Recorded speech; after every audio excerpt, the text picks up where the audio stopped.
Hello दोस्तों, आज मैं अत्यंत महत्वपूर्ण साइंस का एमसीक्यू जीके लेके आया हूं जो परीक्षा की दृष्टि से अत्यंत महत्वपूर्ण है।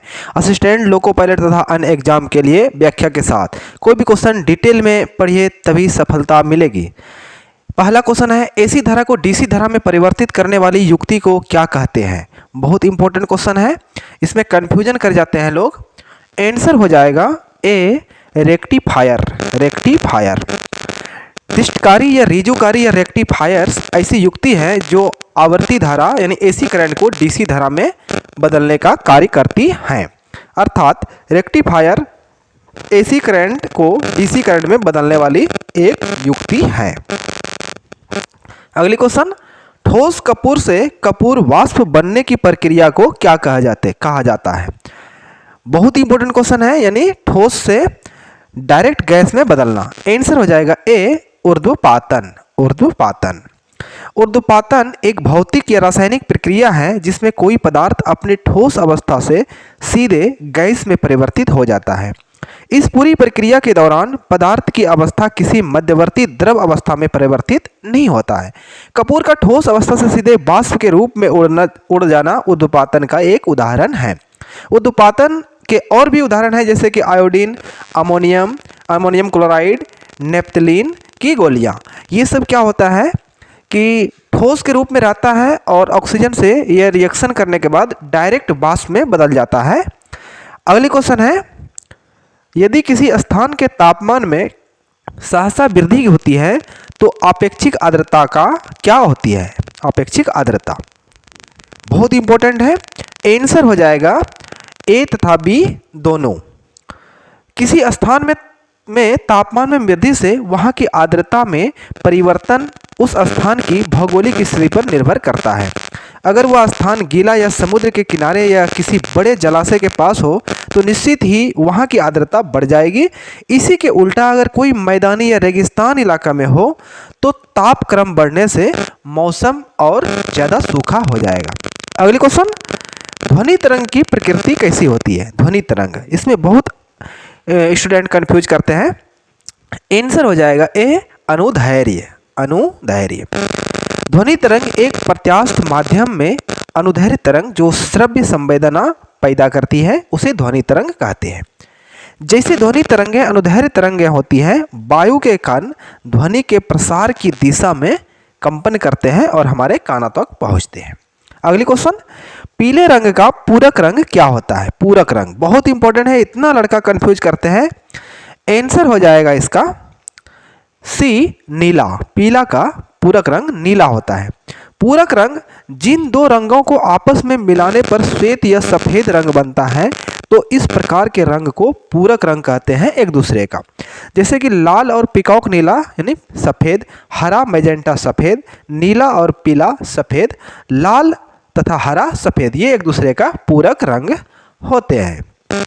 अगली क्वेश्चन, गुरुत्वाकर्षण के सार्वभौमिक नियम का प्रतिपादन किसने किया है। गुरुत्वाकर्षण के बहुत इंपॉर्टेंट क्वेश्चन है ये। आंसर हो जाएगा इसका बी, न्यूटन।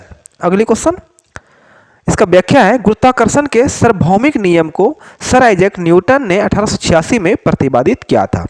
न्यूटन के गुरुत्वाकर्षण का नियम ब्रह्मांड में किसी भी वस्तु के बीच आकर्षण बल उसके द्रव्यमान के उत्पाद के सीधे अनुपातिक होता है और उसके बीच की दूरी के वर्ग के व्युत्क्रमानुपाती होता है। अगली क्वेश्चन, तांबा मुख्य रूप से विद्युत चालन के लिए प्रयोग किया जाता है, क्यों। तांबा को बिजली का तार बनाने के लिए क्यों उपयोग किया जाता है। बहुत इंपॉर्टेंट है। आंसर हो जाएगा इसका, इसकी विद्युत प्रतिरोधकता निम्न होती है। विद्युत प्रतिरोधकता, तांबा विद्युत तथा ऊष्मा का अच्छा सुचालक होता है। इस सुचालक की श्रेणी में यह चांदी के बाद दूसरे क्रम पर आता है।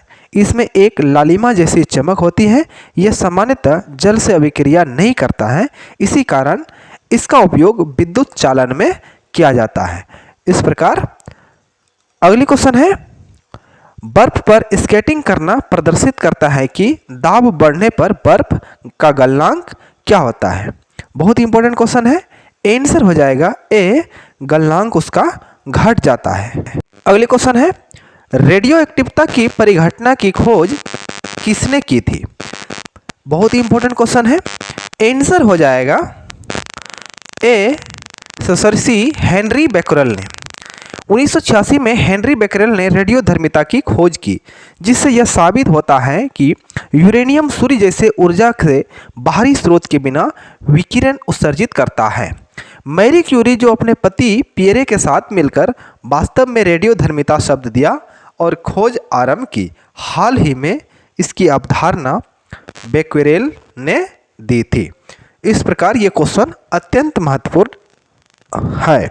अगले क्वेश्चन है, निम्नलिखित में से कौन सी गैस उच्चतम ऊष्मीयमान रखती है?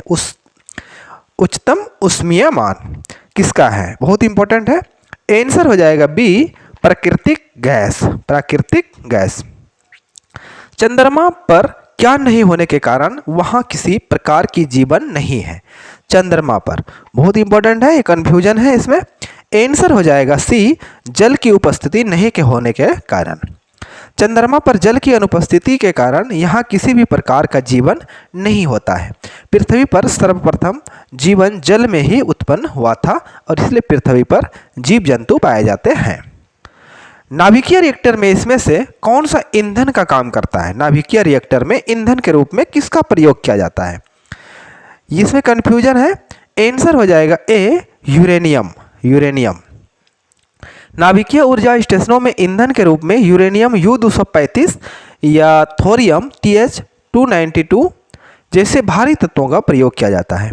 एक विशेष उपकरण में नाभिकीय विखंडन किया जाता है जिसे रिएक्टर कहा जाता है।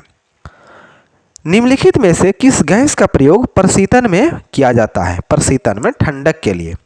बहुत इंपॉर्टेंट, यानी फ्रिज वगैरह, रेफ्रिजरेटर वगैरह में। आंसर हो जाएगा D, Freon gas. Freon. Freon methane और इथेन के क्लोरोफ्लोरोकार्बन यौगिक हैं। फ्रियोन 12 डाइक्लोरो डाइफ्लोरोमीथेन को आमतौर पर फ्रियोन कहा जाता है। यह एक रंगहीन गैस है। यह आमतौर पर एक प्रशीतक एरोसोल प्रनोदक के रूप में उपयोग किया जाता है। यह ओजोन रिक्तीकरण का कारण बन सकता है। अगले क्वेश्चन, जब नींबू के रस को खाने के सोडे के पे डाला जाता है तब उसमें तेज उबाल आता है, क्योंकि उससे उत्पन्न गैस होती है। उबाल क्यों आते हैं? आंसर हो जाएगा इसका, बहुत इंपॉर्टेंट है, आंसर हो जाएगा सी, कार्बन डाइऑक्साइड गैस निकलने के कारण। नींबू का रस मूल रूप से नींबू में पाया जाने वाला साइट्रिक एसिड होता है और बेकिंग सोडा सोडियम बाइकार्बोनेट होता है। जब ये दोनों प्रतिक्रिया करते हैं तो कार्बन डाइऑक्साइड गैस साथ नमक और पानी बनता है। यह कार्बन डाइऑक्साइड प्रतिक्रिया होने पर देखी जाने वाली तेज चमक का कारण है। कार्बन डाइऑक्साइड एक ऊष्मा ट्रैपिंग गैस है जो जीवाश्म ईंधन उद्योगों और अन्य मानवीय गतिविधियों के जलने से बड़ी मात्रा में निकलते हैं।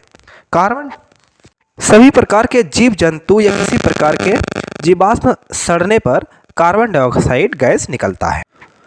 सागर में बहते हिमखंड के द्रव्यमान के कुल 10 भागों में कितना जल तल के ऊपर होगा? कितना भाग?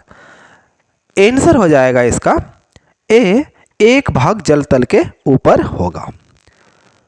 अति लघु समय अंतरालों को सही सही मापने के लिए निम्नलिखित में से किसका प्रयोग किया जाता है? अत्यंत छोटी समय को मापने के लिए।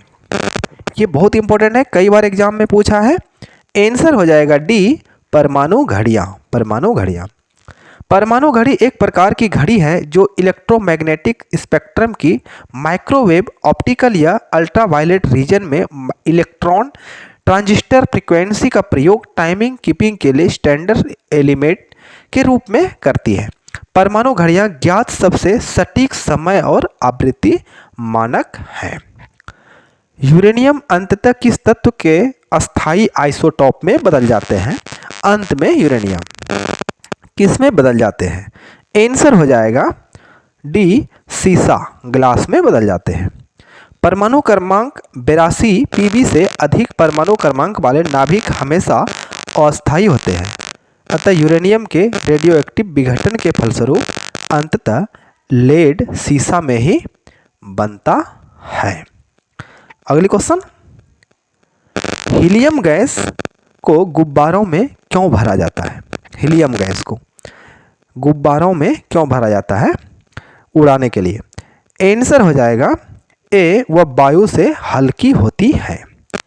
हीलियम He का घनत्व वायु के घनत्व से कम होता है, अतः उस पर वायु का उत्प्लावन बल उस पर लगने वाले गुरुत्वाकर्षण बल से अधिक होता है।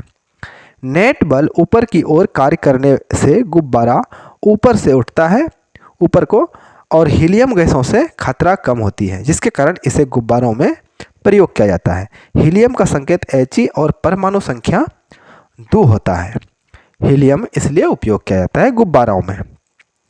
हाइड्रोजन और हीलियम में ज़्यादा हल्की गैस कौन होती है, हाइड्रोजन या हीलियम? इस सवाल का जवाब आप सभी को कमेंट बॉक्स में देना है, ये बहुत ही इंपॉर्टेंट है। अंत में यदि आप हमारे चैनल पर नए हैं तो हमारा चैनल को सब्सक्राइब करें और अपने दोस्तों में शेयर ज़रूर करें। धन्यवाद।